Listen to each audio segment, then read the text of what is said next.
What do beer and eggs have in common? I promise you this is not the beginning of a really lame, really bad dad joke, but the answer is both of them have been on my hair, so let's talk about it. Hello everyone, Kayla here, and this is What the Kink, a natural hair channel where I truly believe in simplifying hair care regimen, because I'm going to talk about some ways that I used to do the absolute most.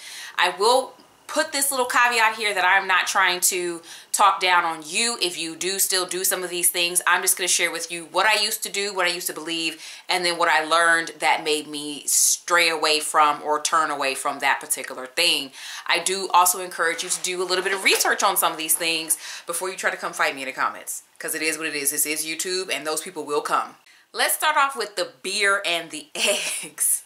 Okay, so I was using the eggs, some of you guys probably could guess this, for protein, okay? And then I was using the beer for shine and softness. Particularly it was called like a beer rinse.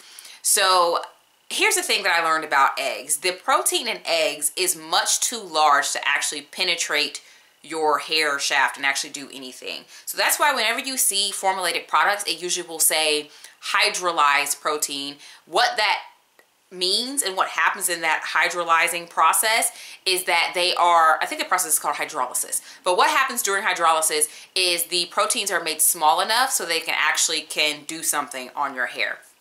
And so the eggs were putting things on my hair instead of putting things in my hair and doing what I thought it was going to do, so that when I did use the eggs in the past, my hair actually felt soft because things were being deposited onto the surface of it. And then with the beer, just kind of the beer and the egg, speaking in general for both of them, I wouldn't leave those two things out on the counter in my kitchen because we know what would happen.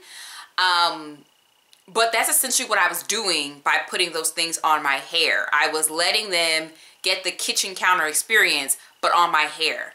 And I just didn't like the thought of that. I'm like, this is kind of nasty, yo. So I no longer use food items on my hair. This was a really, really, really long time. I'm talking like I was natural for like a week at the time that I tried these things. And now I've been natural for about 11 or 12 years or something like that. So back then, there was this word on the street where they would say that conditioner can still clean your hair. People weren't really using co-washes like they are now. Like on the market now, they have these co-wash products that have actual cleansing ingredients in them, right? Cleansing surfactants. And back then, though, they didn't really have that. So there was this myth like, oh yeah, girl, you can use conditioner to clean your hair because it still contains surfactants that can clean your hair and so on and so forth. Well, yeah, conditioners do contain surfactants, things that work on the surface, but they're not cleansing surfactants. They are depositing things on your hair, not taking things off. Also, shampoo and conditioner have different types of charges, opposite charges. So you're just not doing what you think that you're doing when you use conditioner to wash your hair. I don't really think this is more of a concern for the new natural or people who are new to taking care of their hair anymore, because now things that are labeled as co-wash on the front do typically have something in it that's cleansing when you turn it over to the back. However, I have a cleansers video that talks about cleansing ingredients. Might want to run through that video really quick to make sure that the products that you're purchasing that aren't necessarily labeled as a shampoo actually do have ingredients that can clean your hair. Back in the day, I used to take a harsh stance against certain ingredients. So it would be like, let me make sure there's no drying alcohols in this. Let me make sure there's no silicones. Let me make sure that there's no protein. Here's the first thing about the drying alcohols. Most of the stuff that I regularly use, when I look at the ingredients list, there ain't no drying alcohols anyway. I think that whole no drying alcohols fear comes from people who don't really understand that the alcohols that you're seeing in all these products are usually like cetyl, sterol, whatever. Those are fatty alcohols. Those aren't the same thing. It's not like rubbing alcohol that you're, you know, taking your nail polish off with. These are things that are actually kind of like coating the hair and providing slip and stuff like that. So I don't know if that's probably why people were freaking out about drying alcohols. Like, oh, hair gel has drying alcohols. Okay, most of them don't in this day and age. I don't really know what hair gels was doing that back in the day, maybe. And then even just general products don't tend to have drying alcohols in them. Protein, yes, I think I went like off the deep end with the protein because I had that experience where everything I was using was really heavy in protein. but I find that you can use stuff that's moisture based that has protein in it, like towards the end of the ingredients list. Your hair is still getting a nice dose of protein, but your hair is not getting those experiences that people associate with protein, those negative experiences. You can use protein and not get those effects. And then silicones, honestly, silicones are just synthetic oil. And we use, so, you know, we can't sit up and say silicones are the devil, but then we're using a product with olive oil in it, you know.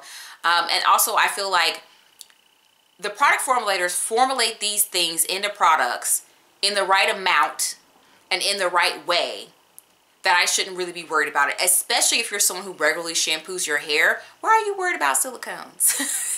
Matter of fact, that reminds me that there is a video from a creator I do watch videos from that made a video about silicones, which a lot of people aren't really talking about silicones anymore, and I do need to go and watch that video. That is on my to watch list.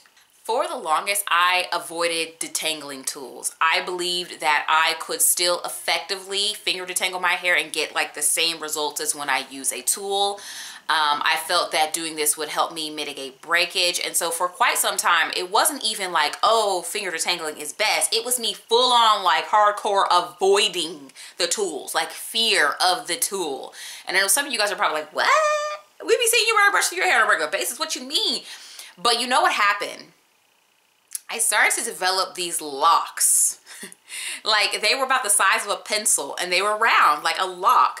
And they would randomly fall out of my hair when I was in the shower washing my hair, and they would scare me. And I'd be like, oh, These locks were just coming out of nowhere, or not out of nowhere, coming out of my shed hair that I was ineffectively removing. Hello?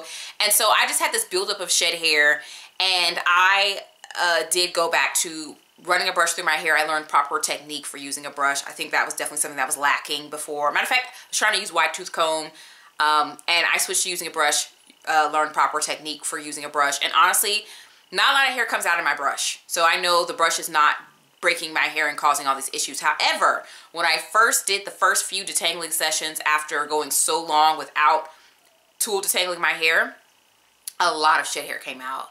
A lot of shed hair came out. And not to spoil the video, but kind of, because I know some of you aren't going to go check it out, where I talk about the shed hair locks. The hair actually, what am I trying to say? Basically, I'm trying to say is I never experienced those locks again. It's been a couple of years since. I have not experienced those little shed hair locks falling out since. So I almost can 100% say that those locks were formed because I was not removing the shed hair from my hair effectively.